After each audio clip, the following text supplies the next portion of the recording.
तो page number 101 निकालें। तो ये कहानी पंचतंत्र की कहानी पर आधारित है। इसमें राजा बनने का सबसे बड़ा गुण परोपकार माना गया है। ये पाठ रोचक शैली में रचित है। तो ये चूँकि कहानी मैंने आपको कहा ये पंचतंत्र की कहानी पर आधारित है और ये इसमें एक परोपकार के महत्व को बताया गया है और इसमें कहा गया है जो राजा है उसका सबसे बड़ा गुण क्या होता है? परोपकार। तो कंचन वन में शेर सिंह का राज समाप्त हो चुका था, पर वहाँ राजा के बिना ऐसी स्थिति हो गई थी जैसे जंगल राज हो, जिसकी जो मर्जी वो घर कर रहा था। वन में अराजकता, अशांति, मारकाट तथा गंदगी इतनी फैल गई थी कि वहाँ जानवरों का रहना मुश्किल हो गया था। तो एक वन का नाम था कंचन वन, जहाँ पर शेर सिंह का राज लगभग समाप्त हो चुका था, पर वहाँ राजा के बिना ऐसी स्थिति हो गई थी कि जंगल राज हो, मतलब यहाँ के चूँकि शेर सिंह का राजत्व समाप्त हो चुका था तो वहाँ की स्थिति बिना राजा के स्थिति बहुत ही खराब हो चुकी थी। वहाँ जिसको जो मर्जी वो वही कर रहा था। वन में अराजकता, अशांति, मारकाट तथा गंदगी इतनी फैल गई थी कि वहाँ जानवरों का रहना मुश्किल हो गया था। तो वन में अशांति, अराजकता और गंदगी फैल गई थी जिससे कि वहाँ के जानवर उस जंगल में रह नहीं पा रहे थे। कुछ जानवर शेर सिंह को याद कर रहे थे, जो जब तक शेर सिंह ने राजपाट संभाला हुआ था तब तक कितनी शांति और एकता थी। तो उनमें से ही कुछ जानवर जो हैं शेर सिंह को याद कर रहे थे और सोच रहे थे कि जब तक उनका राजपाट था तो यहाँ पर बहुत ही शांति और एकता थी। गोलू भालू बोला, कोई ना कोई उपाय तो करना ही होगा। क्यों ना हम सभी मिलकर अपना नया राजा चुन लें, जो हमें शेर सिंह की तरह एक जंजीर में बांधे और वन में एक बार फिर से शांति के स्वर गूंज उठे। तो गोलू भोलू क्या बोला कि क्यों ना हम एक नए राजा की चुनाव करें और जो हमें शेर सिंह की तरह एक जंजीर में बांधे और वन में फिर से शांति छा जाए। सभी गोलू भालू की बात से सहमत तो हो गए, पर समस्या यह थी कि राजा किसे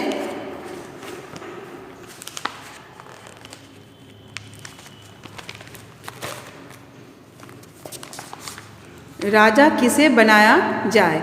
सभी जानवर स्वयं को एक दूसरे से बड़े बता रहे थे।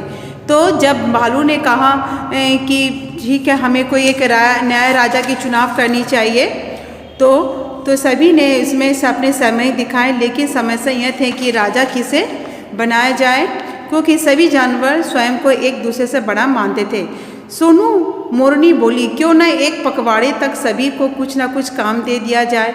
जो अपने काम को सबसे अच्छे ढंग से करके लाए उसे ही यहाँ का राजा बना दिया जाए। तो सोनू मोरनी ने एक उपाय, उसने कहा कि पखवाड़े के सभी को कुछ ना कुछ काम दिया जाए और जो अपना काम सबसे अच्छी तरह से करके दिखाएगा उसे ही राजा बना दिया जाएगा। अब सोनू के सुझाव से सभी जानवर सहमत हो गए। सभी जानवर को उनकी योग्यता के अनुसार काम दिया गया। भोलू बंदर को पेड़ों पर लगे जाले हटाने का, सोनू हाथी को पत्थर उठाकर एक गड्ढे में डालने का काम सौंपा गया। मोनू खरगोश को घास की सफाई करने का काम दिया गया। तो सभी जानवरों को उनकी योग्यता के अनुसार अनेक सारे काम दिए गए। जैसे सोनू बंदर को पेड़ों के पर लगे जाले हटाने का काम दिया गया, सोनू हाथी को पत्थर हटाने का और एक गड्ढे में डालने का काम सौंपा गया और मोनू खरगोश को घास की सफाई करने का काम दिया गया। जब एक पखवाड़ा बीत गया तो सभी जानवर अपने अपने कामों का ब्यौरा लेकर एक दिन में एकत्रित हो गए। तो जब एक पखवाड़ा बीत गया तो क्या हुआ, सभी जानवर अपने अपने काम का ब्यौरा लेकर एक मैदान में आ गए। सभी जानवर अपने अपने काम अपना काम बड़ी सफाई और मेहनत से पूरा किया और सिर्फ सोनू हाथू ही था जिसके ने एक भी पत्थर गड्ढे में नहीं डाला था। तो सभी ने अपना अपना काम बड़ी सफाई से किया, लेकिन उनमें से सिर्फ सोनू हाथी ही था जो कि अपना काम ठीक से नहीं किया और उसने एक भी पत्थर गड्ढे में नहीं डाला।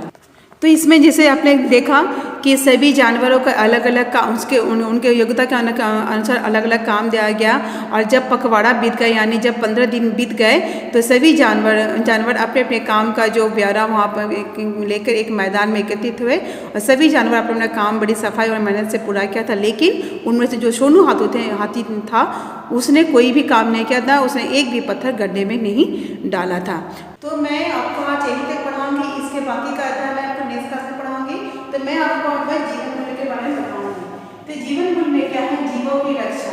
तो इसमें जो बताया गया है, तो चूँकि जंगल में जैसे इनका अराजकता खत्म हो चुका था, तो सभी जानवर तो बहुत चिंतित थे कि उस जंगल में क्या हो, क्योंकि जंगल में सब कुछ अस्त व्यस्त हो गए थे, चारों तरफ जंगल में गंदगी छा गई थी। तो इसी के लिए सभी जानवरों ने एक योजना बनाई कि क्यों ना इस जंगल में एक नया राजा बनाया जाए, जिससे कि जंगल में फिर से शांति आ जाए और सभी फिर से एकता पूर्वक रहने लगे। तो इसके लिए सभी में ये चिंता की विषय यह थी कि किस तरह से किसे राजा बनाया जाए। तो इसमें से जो मोर थे, तो उसने एक उपाय कहा कि क्यों ना हम लोग सभी को उसके योग्यता के अनुसार कोई ना कोई काम दे, और 15 दिन के बाद सभी अपने योग्यता के अनुसार अपने काम को करके दिखाएं, और जिसका काम सर्वश्रेष्ठ होगा उसे ही राजा बनाया। कि किस तरह से जीवों की रक्षा करने का उपाय निकाला गया, जिससे कि जंगल में फिर से शांति छा जाए। फिर लालच का त्याग, तो इसमें दिखाया गया है कि अधिक लालच होने से क्या होता है, अधिक हमें कभी भी हमें अधिक लालच नहीं करना चाहिए। अत्यधिक लालच करने से हमेशा ही नुकसान होता है। तो अब मैं आपको शब्दों का अर्थ बताऊंगी।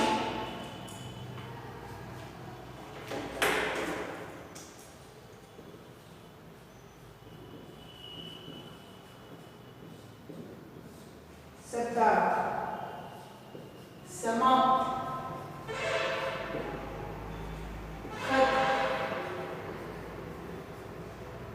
अराजकता,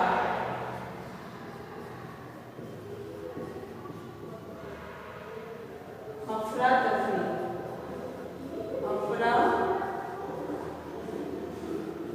तफरी, किसी कानून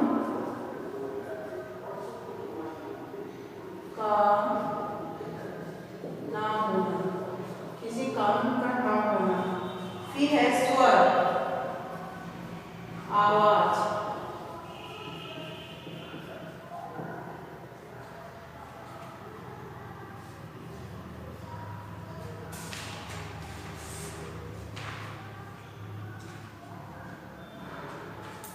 सहमत, मान जाना,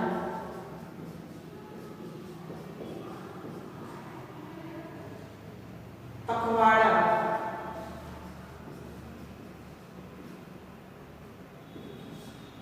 15 दिन।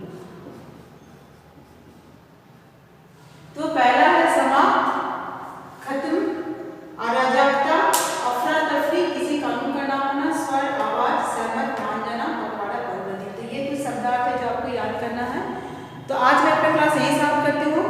आशा करती हूँ आप लोग को ये समझ में आ गया है। धन्यवाद।